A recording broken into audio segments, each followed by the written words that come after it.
Hello guys, আজকে এসেছি আমরা বঙ্গীয় বিজ্ঞান পরিষদ কলকাতা।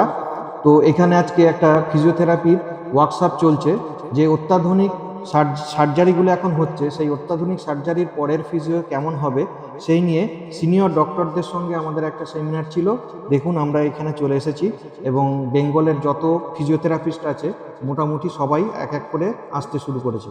প্রথমেই বক্তব্য রাখেন doctor Amal Nandi, health point multi speciality hospital Kolkata, এবং উনি বিভিন্ন সার্জারির পরে যে ফিজিওথেরাপিগুলো করতে হয় এবং কিভাবে সেই অত্যাধুনিক ফিজিওথেরাপি সেই পয়েন্টগুলো আমাদের দেখায়, এবং সার্ভাইকাল স্পন্ডালাইটিসের ঘাড়ে যাতে পেন হয়, তাদের একটা স্ট্রোক, যে স্ট্রোকটায় পেশেন্ট খুব তাড়াতাড়ি রিলিফ হয়, সেটা আমার উপর দিয়ে স্যার দেখাচ্ছেন।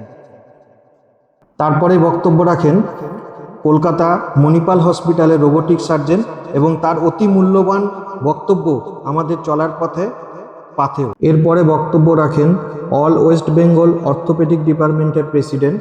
তার অতি মূল্যবান বক্তব্য আমাদের ফিজিওথেরাপি লাইফের সারা জীবন পাথে হয়ে থাকবে।